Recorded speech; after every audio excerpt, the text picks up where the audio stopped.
এখন শুনবেন সংবাদ শিরোনাম। গাজীপুর সাভারে আলাদা স্থানে 4টি বাসে দুর্বৃত্তের আগুন, কার্যক্রম নিষিদ্ধ। আওয়ামী লীগের কর্মসূচি ঘিরে সারা দেশে নিরাপত্তা জোর। পদে না থেকেও বিএনপির মনোনয়ন পেয়ে চমক দেখালেন খুলনার নজরুল ইসলাম মঞ্জু। আদর্শের জয় বলছেন জনপ্রিয় এই নেতা। যে ফোনের অপেক্ষায় ছিলাম। ময়মনসিংহের হালুয়াঘাটে বাবা মেয়ের মরদেহ উদ্ধার, গুরুতর আহত অবস্থায় স্ত্রী হাসপাতালে ভর্তি, কারণ খতিয়ে দেখছে পুলিশ। নেত্রকোনায় রাজনৈতিক বিবেচনায় পাওয়া আশ্রয়ণ প্রকল্পের ঘর হাত বদল, গণ অভ্যুত্থানের পর বিক্রি করে দিচ্ছে বরাদ্দ পাওয়া প্রভাবশালীরা। এতক্ষণ দেখছিলেন সংবাদ শিরোনাম, এখন দেখবেন বিস্তারিত। গতরাত থেকে ভোর পর্যন্ত গাজীপুর ও সাভারে আলাদা স্থানে মোট 4টি বাসে আগুন দিয়েছে দুর্বৃত্তরা। তবে এতে কেউ হতাহত হয়নি। নাশকতাকারীদের ধরতে অভিযান চলছে বলে জানিয়েছে পুলিশ। এদিকে আগামীকাল মানবতা বিরোধী অপরাধের মামলায় শেখ হাসিনার বিরুদ্ধে রায়ের তারিখ ঘোষণা ও কার্যক্রম নিষিদ্ধ আওয়ামী লীগের ঢাকা লকডাউন কর্মসূচি ঘিরে সারা দেশে নিরাপত্তা জোরদার করেছে আইনশৃঙ্খলা বাহিনী।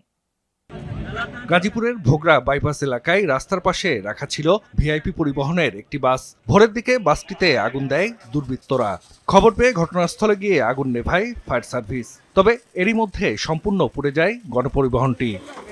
জেলার শ্রীপুরের বেড়াইদের চালা এলাকায় ভোরের দিকে আরও একটি বাসে অগ্নিসংযোগ করে দুর্বৃত্তরা। এর আগে কালিয়াকৈর নবীনগর সড়কের চক্রবর্তী এলাকায় একটি মিনি বাসে আগুন দেয়া হয়। নিয়মিত হল পার্টির পাশাপাশি চেকপোস্টের কার্যক্রম পরিচালনা হচ্ছে। আমরা চাই জনগণকে স্বস্তি দিতে, জনগণ যেন স্বস্তির মধ্যে থাকে, কোনো ধরনের আতঙ্ক, কোনো ধরনের কোনো নাশকতা, এই ধরনের পরিস্থিতি যেন উদ্ভব না হয়, এই জন্য আমরা সর্বোচ্চ সতর্ক রয়েছি। সাভারেও নাশকতা হয়েছে। আশুলিয়ায় সরকার মার্কেট এলাকায় নারী ও শিশু হাসপাতালের সামনের রাস্তায় বাস রেখে ভেতরেই ঘুমিয়েছিলেন চালক। ভোরের দিকে আগুনের তাপে ঘুম ভাঙে তার। কোনো রকমে বাস থেকে লাফিয়ে প্রাণে বাঁচেন তিনি। জড়িতদের ধরতে পুলিশের অভিযান চলছে। দেখি আগুনের তাপ আসে আমার গায়ে লাগছে, আমি চোখ খুলে দেখি পুরা গাড়ি আগুন। এই একটা গাড়ি আমার সামনে চলে। ব্রাহ্মণবাড়িয়ায় আগুন দেয়া হয়েছে গ্রামীণ ব্যাংকের একটি শাখায়। গত মধ্যরাতে বিজয়নগর উপজেলার চান্দুরা শাখায় এই ঘটনা। এতে পুড়েছে বেশ কিছু গুরুত্বপূর্ণ নথিসহ আসবাবপত্র। ওই পাশে একটা চেয়ার আছে, প্লাস্টিকের চেয়ার, যেটা আমাদের অফিসের না বা আমাদের মেসেরও না। তো ওই আমার কাছে মনে হচ্ছে যে ওই পাশের পার হয়ে আসছে ওই প্লাস্টিক চেয়ারের উপর দিয়ে। এদিকে বৃহস্পতিবার মানবতা বিরোধী অপরাধ মামলায় শেখ হাসিনার বিরুদ্ধে রায়ের তারিখ ঘোষণা ও কার্যক্রম নিষিদ্ধ আওয়ামী নেতাকে দল থেকে অব্যাহতি দেয়ায় 5 শতাধিক নেতাকর্মীর পদত্যাগ। প্রায় 4 বছর আগে এমন নজিরবিহীন ঘটনার সাক্ষী হয়েছিল খুলনাবাসী। বিএনপির তৎকালীন খুলনা মহানগর সভাপতি ও বিভাগীয় সাংগঠনিক সম্পাদক নজরুল ইসলাম মঞ্জুকে অব্যাহতি দিয়েছিল বিএনপি। এবার নির্বাচনে তার উপরই আস্থা রেখেছেন দলের ভারপ্রাপ্ত চেয়ারম্যান তারেক রহমান। দলের পদে না থেকেও মনোনয়ন পাওয়াকে আদর্শের জয় হিসেবেই দেখছেন মঞ্জু। রাজনীতিতে তার উত্থান পতন, সুখ দুঃখ, পাওয়া না পাওয়া এবং আগামীর বাংলাদেশ নিয়ে খোলামেলা আলাপ করেছেন। পেশি বা অর্থশক্তি নয়, রাজনীতিতে আদর্শই শক্তিশালী, তা আবারও প্রমাণ করলেন খুলনার জনপ্রিয় নেতা নজরুল ইসলাম মঞ্জু। 4 বছর আগে দলীয় পদ হারালেও দলের প্রতি আনুগত্যে টলেননি একদিনও। সেই নিষ্ঠারই পুরস্কার পেয়েছেন তিনি।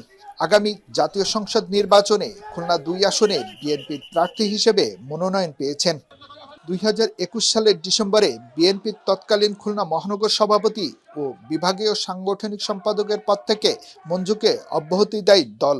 এতে ময়মনসিংহের হালুয়াঘাটে শ্বশুরবাড়িতে এক গার্মেন্টস কর্মী ও তার 7 বছরের কন্যাকে গলা কাটা অবস্থায় উদ্ধার করা হয়েছে। গুরুতর আহত অবস্থায় উদ্ধার করা হয়েছে তার স্ত্রীকে। এ ঘটনায় আনুষ্ঠানিকভাবে কাউকে গ্রেফতার দেখানো হয়নি, তবে জিজ্ঞাসাবাদের জন্য নিহত গার্মেন্টস কর্মী রতনের শ্বশুর ও শাশুড়িকে আটক করেছে পুলিশ।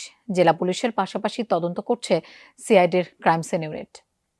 হালুয়াঘাট উপজেলার আমির খাকুড়া গ্রামে শ্বশুরবাড়িতে গার্মেন্টস কর্মী রতন মিয়া ও 7 বছরের মেয়ে নুরি আক্তারকে গলাকাটা অবস্থায় দেখতে পায় এলাকাবাসী। রক্তাক্ত অবস্থায় উদ্ধার করা হয় রতনের স্ত্রী জুলেখা বেগমকে।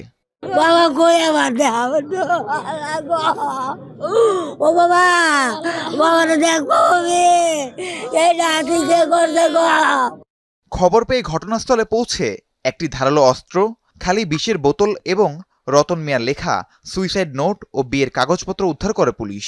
তবে স্বজন ও স্থানীয়দের ধারণা এটি একটি পরিকল্পিত হত্যাকাণ্ড। দুলালি মারছে, দুলাটা তারা কেউ মারছে না। আগে মেয়েটা মারছে না, মেয়ে কয়ে দিব, আমার নাতিরে কয়ে দিব, মেয়েটা মারছে। আমার ছোট ভাই তো কালকে রাত্রে এই জায়গায় আইছে, এখন আওয়ার পরে এখন হেরা যে কি করছে তো জানি না। আহত স্ত্রী জুলেখা বেগম প্রায় 2 বছর ধরে দুবাইয়ে গৃহকর্মী হিসেবে কাজ করছিলেন। সম্প্রতি জুলেখা বেগম ছুটি নিয়ে দেশে ফেরেন। আজকের ফ্লাইটেই তার দুবাই ফেরার কথাও ছিল। তবে স্বজনরা জানায় স্ত্রীর দুবাই যাওয়ার বিষয়ে রাজি ছিলেন না রতন মিয়া। এ নিয়ে স্বামী স্ত্রীর মধ্যে বিরোধ চলছিল। পুলিশ বলছে তদন্ত শেষে জানা যাবে এটি হত্যা, আত্মহত্যা নাকি পরিকল্পিত ঘটনা।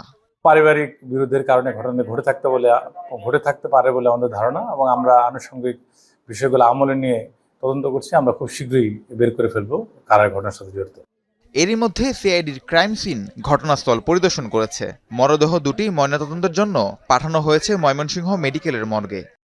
নেত্রকোনায় পতিত সরকারের দেয়া জমিসহ আশ্রয়ণ প্রকল্পের ঘর বিক্রি করে দেয়া হচ্ছে।